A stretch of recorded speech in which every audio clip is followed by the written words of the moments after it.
ನಾನು ಎಲ್ಲ 40 ಕಂಬಕ್ಕೂ ಇಟ್ಟಿದ್ದೇನೆ. ಕೆಲವತ್ತು ಕಟ್ಟಾಗಿ ಹೋಗಿದೆ ಅಂದ್ರೆ ಸತ್ತು ಹೋಗಿದೆ. ಅದೊಂದು 20 ಕಂಬದಲ್ಲಿ ಉಂಟು ಈಗ. ಅಂದ್ರೆ 20 ಕಂಬದಲ್ಲಿ ಕಾಳು ಮೆಣಸಿನ ಜೊತೆ ಉಂಟು. ಒಳ್ಳೆ ಬಿಸಿಲು ಬೀಳ್ತದಲ್ಲ ಆಗಸ್ಟ್ ಸೆಪ್ಟೆಂಬರ್ ಅಲ್ಲಿ, ಆಗ ಮೆಲ್ಲ ಹೊರಗೆ ಬರ್ತದ ಕಾಣ್ತದೆ. ನನ್ಗೆ ಗೊತ್ತಿಲ್ಲ ಬಸಳೆ ಉಂಟೇಳಿ. ಆಗಸ್ಟ್ ಅಲ್ಲಿ ಚಿಗುರು ಬರ್ಲಿಕ್ಕೆ ಶುರು ಆಯ್ತು.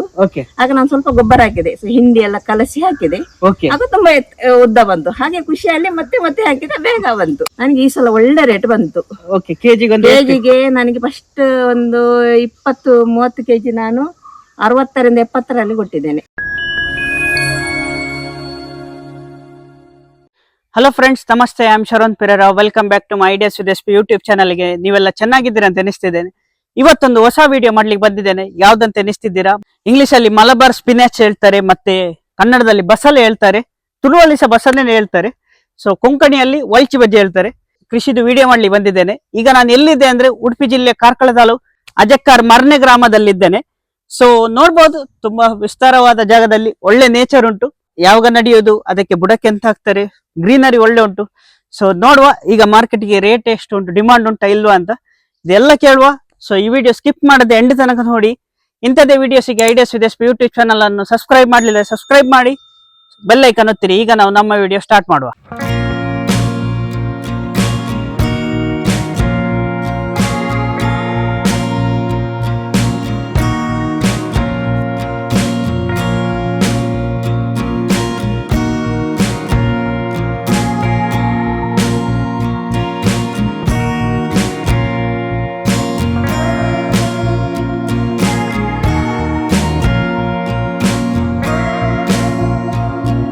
ಫ್ರೆಂಡ್ಸ್, ನಮ್ಮೊಟ್ಟಿಗೆ ಇದ್ದಾರೆ ಜಸಿಂತಾ ನೊರೋನ್ನ. ನಮಸ್ತೆ ಮ್ಯಾಮ್. ನಮಸ್ತೆ. ಸೊ ಹೇಗಿದ್ದೀರಿ? ಚೆನ್ನಾಗಿದ್ದೇನೆ. ಎಷ್ಟು ವರ್ಷದಿಂದ ಬಸಳೆ ಕೃಷಿ ಮಾಡ್ತಿದ್ದೀರಿ ಮ್ಯಾಮ್? ನಾನು ಕೃಷಿ ಮಾಡಲು ಈ ವರ್ಷವೇ ಮೊದಲು. ಈ ವರ್ಷ ವಿಷಯ ಏನಾಯ್ತು ಅಂತ ಹೇಳಿದ್ರೆ, ನನಗೆ ಇದು ಬಸಳೆ ಲಾಸ್ಟ್ ಮೇ ಅಲ್ಲಿ ತುಂಬಾ ಮಳೆ, ಅದು ತುಂಬಾ ನನ್ನ ಹತ್ರ ಬಸಳೆ ಇತ್ತು. ಬಿಸಾಡುವುದನ್ನು ನಾನು ಇಲ್ಲಿ ಇದು ಎತ್ತರದ ಜಾಗದಲ್ಲಿ ಖಾಲಿ ಹೀಗೆ ಒದಗಿಸಿಟ್ಟದ ಅಷ್ಟೇ. ಬಸಳೆ ಮಾಡ್ಬೇಕಂದ ವಿಷಯದಲ್ಲಿ ನಾನು ಮಾಡಿದ್ದಲ್ಲ, ಪ್ಲಾನ್ ಆಗಿ ಮಾಡಿದ್ದಲ್ಲ. ನಾನು ತನ್ನಷ್ಟಾಗಿ ಬಂದಿತ್ತು. ಒಂದು ಮನೆಗೋಸ್ಕರ ಇರ್ಲಿ ಬಿಸಾಡುವ ವಸ್ತು ಒಂದು ಆಗ್ಲಿ, ಜೋ ಆದ್ರೆ ಆಗ್ತದೆ ಮಳೆಗಾಲ ಕೇಳಿ ಇಟ್ಟದಷ್ಟೇ. ಸೊ ಹಾಗೆ ಇಷ್ಟ ಆಗಿದೆ. ಓಕೆ, ಈಗ ಎಷ್ಟು ಗಿಡ ಉಂಟು ನಿಮ್ಮ ಹತ್ರ? ಇದು ನಾನು 40 ಕಂಬ ಇದು ಡ್ರ್ಯಾಗನ್ ಫ್ರೂಟ್ ಇದ್ದು ನೆಟ್ಟದು. ಅದಕ್ಕೆ ರೋಗ ಬಂದು ಹೋಯ್ತು. ಅದು ಕಂಬದ ಬುಡದಕ್ಕೆ ನಾನು ಎಲ್ಲ 40 ಕಂಬಕ್ಕೂ ಇಟ್ಟಿದ್ದೇನೆ. ಕೆಲವತ್ತು ಕಟ್ಟಾಗಿ ಹೋಗಿದೆ ಅಂದ್ರೆ ಸತ್ತು ಹೋಗಿದೆ. ಅದೊಂದು 20 ಕಂಬದಲ್ಲಿ ಉಂಟು ಈಗ. ಅಂದ್ರೆ 20 ಕಂಬದಲ್ಲಿ ಕಾಳು ಮೆಣಸಿನ ಜೊತೆ ಉಂಟು. ಓಕೆ, ಯಾವಾಗ ಕರೆಕ್ಟ್ ಟೈಮ್ ಹೊಸಬ್ರು ನಡೆಯುವುದಾದ್ರೆ ಯಾವಾಗ ನಡಿಬೇಕು? ನನ್ಗೆ ಅಂದ್ರೆ ಯಾವ್ದಕ್ಕಾದ್ರೂ ಬೀಜ ಬೇಕು. ಬೀಜ ಅಂದ್ರೆ ಇದಕ್ಕೆ ಬೀಜ ಅಲ್ಲ, ಇದಕ್ಕೆ ಇದು ಈ ಗಿಡ ಬೇಕು. ಈ ಗಿಡ ಬೇಕು. ಅದು ನಾವು ಮಳೆಗಾಲದಲ್ಲಿ ರಕ್ಷಿಸಿಟ್ರೆ ಮಾತ್ರ ನಮಗೆ ಬರುವ ವರ್ಷಕ್ಕೆ ಬೀಜ ಸಿಗ್ತದೆ, ಇಲ್ಲ ಸಿಗುದಿಲ್ಲ. ಹಾಗೆ ನಾವು ಮಳೆಗಾಲದಲ್ಲಿ ಹೀಗೆ ಎತ್ತರ ಜಾಗದಲ್ಲಿ ಅದನ್ನ ನೆಟ್ಟು ಇಟ್ರೆ ಮಾತ್ರ ನಮಗೆ ಬರುವ ವರ್ಷಕ್ಕೆ ಬೀಜ ಸಿಗ್ತದೆ, ಇಲ್ಲಾಂದ್ರೆ ಬಸಳೆ ಇಲ್ಲ. ಓಕೆ, ಆದ್ರೆ ಯಾವ್ದು ಕರೆಕ್ಟ್ ಟೈಮ್? ನಾವು ಜೂನ್ ಅಲ್ಲೇ ಇಡ್ಬೇಕು. ಜೂನ್ ಅಲ್ಲೇ ಮಳೆ ಬರುವಾಗಲೇ ಇಟ್ಟು ಬಿಡ್ಬೇಕು, ಇಲ್ಲದ್ರೆ ಸಿಗುದಿಲ್ಲ, ಹೋಗ್ತದೆ, ಕೊಳ್ತು ಹೋಗ್ತದೆ. ಓಕೆ, ಮಳೆಗಾಲ ಕೊಳ್ತು ಹೋಗ್ತದೆ. ನಟ್ಟ ಮೇಲೆ ಎಷ್ಟು ತಿಂಗಳಲ್ಲಿ ಫಸಲ್ ನಮ್ಗೆ ಕಟ್ ಮಾಡ್ಬೋದು? ಫಸ್ಟ್ ಕಟಾವು ಅದು ನಮ್ಗೆ ಆಗಸ್ಟ್ ಅಲ್ಲಿ ಮಳೆ ಎಲ್ಲ ಕಮ್ಮಿ ಆದ ಕೂಡಲೇ ಬಿಸಿಲು ಬೀಳ್ತದಲ್ಲ, ಆಗಸ್ಟ್ ಸೆಪ್ಟೆಂಬರ್ ಅಲ್ಲಿ, ಆಗ ಮೆಲ್ಲ ಹೊರಗೆ ಬರ್ತದ ಕಾಣ್ತದೆ. ನನ್ಗೆ ಗೊತ್ತಿಲ್ಲ ಬಸಳೆ ಉಂಟೇಳಿ. ಆಗಸ್ಟ್ ಅಲ್ಲಿ ಚಿಗುರು ಬರ್ಲಿಕ್ಕೆ ಶುರು ಆಯ್ತು. ಆಗ ನಾನು ಸ್ವಲ್ಪ ಗೊಬ್ಬರ ಹಾಕಿದೆ, ಹಿಂಡಿ ಎಲ್ಲ ಕಲಸಿ ಹಾಕಿದೆ. ಆಗ ತುಂಬಾ ಉದ್ದ ಬಂತು. ಹಾಗೆ ಖುಷಿಯಲ್ಲಿ ಮತ್ತೆ ಹಾಕಿದೆ, ಬೇಗ ಬಂತು. ಹಾಗೆ ಸೊ ನೀವು ಇದು ಮಾರ್ಕೆಟಿಗೆ ಕೊಡ್ತೀರಾ ಇಲ್ಲ ಮನೆಗೆ ಬಂದು ತಗೊಂಡು ಹೋಗ್ತಾರೆ, ಹೇಗೆ ಇದು? ನಾನು ಇಷ್ಟ ತನಕ ಎಲ್ಲರಿಗೆ ಫ್ರೀ ಆಗಿ ಕೊಡ್ತಿದ್ದೆ. ನನಗೆ ಅದು ಫ್ರೆಂಡ್ಸ್ ಗೆ ಎಲ್ಲ ಅಂದ್ರೆ ಮಾರಿದ್ರೆ ಹಣ ಸಿಗುದಿಲ್ಲ, ಯಾಕೆ ನನ್ಗೆ ಅಷ್ಟು ಏನು ಅಗತ್ಯ ಇಲ್ಲ ಹೇಳಿ ಯಾರಿಗೂ ಹೀಗೆ ಕೊಡ್ತಿದ್ದೆ. ಈ ವರ್ಷ ಸ್ವಲ್ಪ ಆಸೆ ಆಯ್ತು, ಹಾಗೆ ನೋಡುವ ಹೇಳಿ ಮಾರ್ಲಿಕ್ಕೆ ಶುರು ಮಾಡಿದೆ. ಹಾಗೆ ಮಾರಿದೆ ಈ ವರ್ಷ. ಓಕೆ, ಮಾರ್ಕೆಟ್ ಅಲ್ಲಿ ಎಷ್ಟು ರೇಟ್ ಉಂಟು? ನನಗೆ ಈ ಸಲ ಒಳ್ಳೆ ರೇಟ್ ಬಂತು. ಕೆಜಿಗೆ ನನಗೆ ಫಸ್ಟ್ ಒಂದು 20-30 ಕೆಜಿ ನಾನು 60ರಿಂದ 70ರಲ್ಲಿ ಕೊಟ್ಟಿದ್ದೇನೆ. ಓಕೆ, 60 to 70 ಈಗಲೂ ಸಿಗ್ತದೆ ನನಗೆ. ಈಗಲೂ ಸಿಗ್ತದೆ. ಡಿಮಾಂಡ್ ಉಂಟು. ಡಿಮಾಂಡ್ ತುಂಬಾ ಉಂಟು ಈ ವರ್ಷ, ತುಂಬಾ ಡಿಮಾಂಡ್ ಉಂಟು. ಓಕೆ, ಇದು ಫಸ್ಟ್ ಕೋಸ್ಟಲ್ ರೀಜನ್ ಅವರಿಗೆ, ಕರಾವಳಿ ರೀಜನ್ ಅವರಿಗೆ ಬಾರಿ ಇಷ್ಟ ಇದು. ಹೌದು, ಬಾರಿ ಇಷ್ಟ. ತುಂಬಾ ಮಂದಿಗೆ ಕೊಡ್ಲಿಲ್ಲ ನಾನು ಅವರಿಗೆ ಈ ವರ್ಷ. ಯಾಕೆಂದ್ರೆ ಒಮ್ಮೆ ಕಟ್ ಮಾಡಿ ಕೊಟ್ರೆ ಮತ್ತೆ ನನ್ಗೆ ಉದ್ದ ಬರುದಿಲ್ಲ. ಹಾಗೆ ನನ್ಗೆ ಈ ವರ್ಷ ನನ್ಗೆ ಕೊಡುದಿಲ್ಲ ಹೇಳಿ ಕೊಡ್ಲಿಲ್ಲ. ಎಲ್ಲ ಮತ್ತೆ ಅಂಗಡಿಗೆ ಹಾಗೆ ಕೊಟ್ಟೆ ಹಾಗೆ. Okay okay. ಮತ್ತೆ ಕರೆಕ್ಟ್ ಕಟ್ ಮಾಡುವ ಟೈಮ್ ಯಾವಾಗ? ನೀವು ಸಂಜೆ ಕಟ್ ಮಾಡ್ತೀರಾ ಬೆಳಿಗ್ಗೆ ಕಟ್ ಮಾಡ್ತೀರಾ? ಅಂದ್ರೆ ಸಂಜೆ ಎಷ್ಟು ಹೇಳಿದ್ರು ಇದು ಬಾಡಿಕೊಂಡು ಇರ್ತದೆ, ಬೆಳಿಗ್ಗೆ ಅದು ಇಬ್ಬನಿ ಬಿದ್ದು ಒಳ್ಳೆ ಜುವ ಜುವ ಕಾಣ್ತದೆ. ಬೆಳಿಗ್ಗೆ ಬೇಗ ಕಟ್ ಮಾಡಿ ನಾನು ಕೊಡ್ತೇನೆ. ಎಷ್ಟು ಗಂಟೆಗೆ ನೀವು ಒಂದು ಕಟ್ ಮಾಡುದು? ಬೆಳಿಗ್ಗೆ 7:30ಗೆ ಶುರು ಮಾಡ್ತೇನೆ. 7:30 ಆಗ ಫ್ರೆಶ್ ಇರ್ತದೆ, ಒಳ್ಳೆ ಜುವ ಜುವ ಇರ್ತದೆ. ಮತ್ತೆ ಆಗ್ಲಿಕ್ಕೆ ಹೋಗಿ ಅಂಗಡಿ ಕೊಡ್ತೇನೆ, ಇಲ್ಲದ್ರೆ ಬಾಡ್ತದೆ, ರಪ್ಪ ಬಾಡ್ತದೆ ಇದು. 8-9 ಒಳಗೆ ಅಂಗಡಿಗೆ ಹೇಳ್ಕೊಂಡೋಗಿ ಹಾಕ್ತೇನೆ ನಾನು. ಓಕೆ. ಮತ್ತೆ ಇದು ಇಷ್ಟು ದೊಡ್ಡದು ಒಳ್ಳೆ ಗ್ರೀನ್ ಇರ್ಲಿಕ್ಕೆ ಅದಕ್ಕೆ ಬುಡಕ್ಕೆ ಎಂತ ಹಾಕ್ತೀರಿ? ಬುಡಕ್ಕೆ ನೋಡಿ ಎಲ್ಲ ಹಟ್ಟಿ ಗೊಬ್ಬರ ತಂದು ಹಾಕ್ತೇನೆ ನಾನು. ನಾನು ಸರ್ಕಾರಿ ಗೊಬ್ಬರ ತರದೆ ಕಡಿಮೆ 10 ವರ್ಷ ಆಯ್ತು. ರಾಸಾಯನಿಕ ಗೊಬ್ಬರ ನಾನು ಬಳಸುದೇ ಇಲ್ಲ.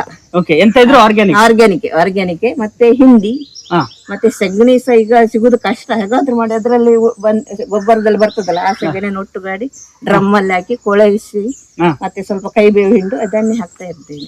ಓಕೆ. ಸೊ ಇನ್ನೊಂದು ಡೌಟ್, ಕೆಲವರು ಗುಂಡಿ ಮಾಡಿ ಫುಲ್ ಗುಂಡಿ ತರ ಇದ್ದು ಅದ್ರಲ್ಲಿ ಮಾಡ್ತಾರೆ. ಇದು ಎತ್ತರ ಉಂಟು, ಮಾಡ್ಬೋದಾ ಹೀಗೆ? ಇದು ಮಳೆಗಾಲದಲ್ಲಿ ಗುಂಡಿ ತೆಗೆದ್ರೆ ಕೊಳ್ತೋಗ್ತದೆ. ನಾನು ಅದೇ ಎತ್ತರದಲ್ಲಿ ಇದ್ದದನ್ನು ಇಲ್ಲಿ ಇದನ್ನು ಬಗ್ಗಿಸಿ ಇಲ್ಲಿ ಹೊಂಡ ತೆಗೆದು ಈಗ ಹೊಂಡದಲ್ಲಿ ಇಟ್ಟಿದ್ದೇನೆ ನೋಡಿ. ಇದು 3 ಕಂಬ ಮಾತ್ರ, ಇದು ಆಚೆ ಎಲ್ಲ ಎತ್ತರದಲ್ಲಿ ಉಂಟು.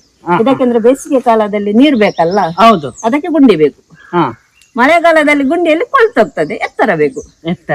ಈಗ ಗುಂಡಿಯಲ್ಲೇ ಮಾಡ್ಬೇಕು. ಈಗ ಫುಲ್ 3 ಗುಂಡಿ ತೆಗೆದಿದ್ದೇನೆ ನಾನು ಇಲ್ಲಿ. ಮತ್ತೆ ಉಳ್ದದ್ದು ಬೇಡ, ನಂಗೆ ಇಷ್ಟು ಸಾಕು ಈ ವರ್ಷಕ್ಕೆ, ಇನ್ನು ಬೇಸಿಗೆ ಇಷ್ಟು ಸಾಕು ಹೇಳಿ 3 ಗುಂಡಿ ತೆಗೆದಿದ್ದೇನೆ.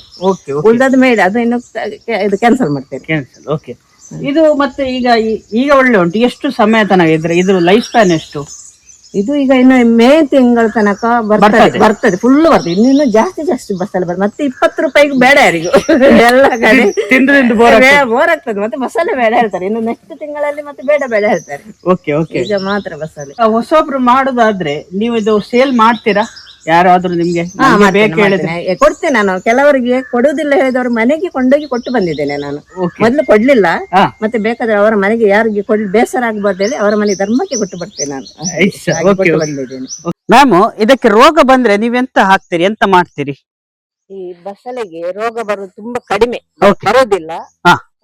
ಮತ್ತೆ ನಾನು ಬಂದ್ರೆ ಸಹ ಒಂದು ಕೈ ಬೇವಿನ ಹಿಂಡಿಯನ್ನು ಸ್ವಲ್ಪ ನೀರಲ್ಲಿ ಹಾಕಿ, ಕೈ ಉಂಟಲ್ಲ ನೀರು ಸ್ಪ್ರೇ ಮಾಡ್ತೇನೆ. ಮತ್ತೆ ಹೆಚ್ಚಾಗಿ ನಾನು ಅಡಿಕೆಗೆಲ್ಲ ಸ್ಪ್ರೇ ಮಾಡುವಾಗ ಬಸಳೆ ಎಲ್ಲ ಕಂಪ್ಲೀಟ್ ಆಗಿ ತೆಗೆದು ಮತ್ತೆ ಅಂದ್ರೆ ತೆಗ್ದ ನಂತರ ಅಡಿಕೆಗೆ ಸ್ಪ್ರೇ ಮಾಡ್ತೇನೆ. ಅಂದ್ರೆ ಇದು ತಿನ್ನುವ ವಸ್ತು ಅಲ್ವಾ, ಅದು ವಿಷ ಹೊಟ್ಟೆಗೆ ಹೋಗ್ಬಾರ್ದು ಹೇಳಿ ನಾನು ಆ ಬಗ್ಗೆ ತುಂಬಾ ಕೇರ್ ತಗೊಳ್ತೇನೆ. ಯಾರಿಗೂ ವಿಷ ಕೊಡುದಿಲ್ಲ ನಾನು. ಓಕೆ, ಬಾರಿ ಒಳ್ಳೇದು. ಮ್ಯಾಮ್, ಮತ್ತೆ ಇದು ಮ್ಯಾಟ್ ತರ ಕಾಣ್ತದೆ, ಇದು ಯಾಕೆ ನೀವು ಹಾಕಿದ್ದು? ಇದು ಮ್ಯಾಟ್ ನಾನು ವೀಡ್ ಮ್ಯಾಟ್ ಹೇಳಿ, ಅದು ಹುಲ್ಲು ಉಂಟಲ್ಲ, ಈ ಹುಲ್ಲು ಸಾಯ್ತದೆ. ನಾನು ಮೊದಲು ಒಂದು 2 ವರ್ಷ ಪ್ರಯೋಗ ಮಾಡಿದ್ದೆ, ಈ ಹುಲ್ಲು ಸಾಯ್ತದೆ. ಈಗ ಇದಕ್ಕೆ ಉಲ್ಟಾ ಇನ್ನೊಂದು ಹುಲ್ಲು ಬಂದಿದೆ, ಅದು ಸಾಯುದಿಲ್ಲ.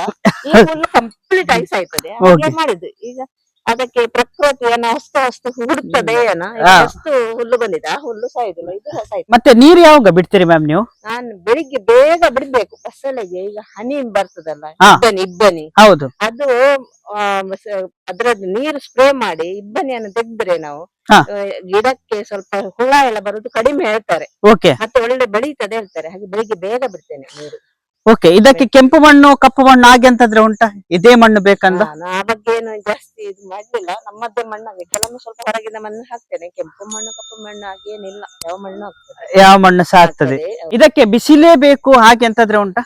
ಬಿಸಿಲಿಗೆ ಒಳ್ಳೆ ಬರ್ತದೆ, ಇಲ್ಲದಿದ್ರು ನಡೀತದೆ. ಅದಕ್ಕೆ ಒಂದು ಸ್ವಲ್ಪ ಚಪ್ಪೆ ಆಗ್ತದೆ ಬಸ್ಸಲ್ಲ ಹೇಳ್ತಾರೆ. ಹಾಗೇನಿಲ್ಲ, ಇಲ್ಲ. ಬಿಸಿಲು ಬೀಳ್ಬೇಕು. ಬಿಸಿಲು ಒಳ್ಳೇದು. ಬಿಸಿಲು ಒಳ್ಳೇದು. ಬಿಸಿಲು ಇದ್ರೆ ಒಳ್ಳೇದು. ಓಕೆ. ಇಲ್ಲದ್ರೆ ಸ್ವಲ್ಪ ಬೇರೆ ಜಾತಿ ಉದ್ದ ಬರ್ತದೆ. ಹಾಗೆ ನೋಡಿ, ಅದಕ್ಕೆ ಬಿಸಿಲು ಕಮ್ಮಿದ ಉದ್ದ ಬಂದಿದೆ ನೋಡಿ ಅಡಿಕೆ. ಹೌದೌದು, ಹಾಗೆ ಬರ್ತದೆ. ಓಕೆ. ಮತ್ತೆ ಇದರಲ್ಲಿ ದಿನಾ ಕೆಲಸ ಉಂಟಾ? 24 ಗಂಟೆ ಇಲ್ಲ ದಿನ? ಏನಿಲ್ಲ, ಕೆಲಸವೇ ಇಲ್ಲ. ಕೆಲಸನೇ ಇಲ್ಲ. ಒಂದು ಗೊಬ್ಬರ ಹಾಕೋದು, ನೀರು ಹಾಕೋದು, ಕಟ್ ಮಾಡಿ ಮಾಡೋದು ಅಷ್ಟೇ. ಇಷ್ಟ ತನಕ ಅಷ್ಟೇ ಕೆಲಸ ಮಾಡಿದ್, ಬೇರೆ ಏನು ಕೆಲಸ ಮಾಡ್ಲಿಲ್ಲ. ಓಕೆ. ಹೊಸೊಬ್ರು ಯಾರಾದ್ರೂ ಬಸಳೆ ಕೃಷಿ ಮಾಡುವವರಿಗೆ ನೀವು ಒಂದು ಎಂತ ಹೇಳ್ತೀರಿ? ಆಗಸ್ಟ್ ಅಲ್ಲಿ ಮಾರೋದಾದ್ರೆ ನನ್ನ ಎಕ್ಸ್ಪೀರಿಯನ್ಸ್, ಈ ವರ್ಷ ಎಕ್ಸ್ಪೀರಿಯನ್ಸ್ ಪ್ರಕಾರ ಒಳ್ಳೆ ಕೃಷಿ ಇದು, ಬಾರಿ ಒಳ್ಳೇದು. ಹಣ ಹೊಡೆದು ಅಷ್ಟೇ. ಲಾಭದ ಕೃಷಿ ಬಸಳೆ. ಓಕೆ, ಜಾಗ ಇದ್ರೆ ಇದು ಬೆಸ್ಟ್ ಕೃಷಿ. ತುಂಬಾ ಥ್ಯಾಂಕ್ಸ್ ಮ್ಯಾಮ್ ನಿಮ್ಮ ಟೈಮ್ ಮತ್ತೆ ಇನ್ಫಾರ್ಮೇಶನ್ ಗೆ. ಸೊ ನಂಗೆ ತುಂಬಾ ಕಲೀಲಿಕ್ಕೆ ಸಿಗಿದ್ದು. ಸೊ ಈ ವಿಡಿಯೋ ಇಷ್ಟ ಆದ್ರೆ ಲೈಕ್ ಮಾಡಿ, ಆದಷ್ಟು ಜನರಿಗೆ ಶೇರ್ ಮಾಡಿ, ಹೇಗಿತ್ತಂತ ಕಮೆಂಟ್ ಮಾಡಿ. ಇಂಥದ್ದೇ ವಿಡಿಯೋಸಿಗೆ ideas with SP YouTube channel subscribe ಮಾಡಿ, ಸಪೋರ್ಟ್ ಮಾಡಿ. ಇನ್ನು ನಾನು ನೆಕ್ಸ್ಟ್ ಡೇ ಸಿಗುತ್ತೇನೆ. ಬಾಯ್.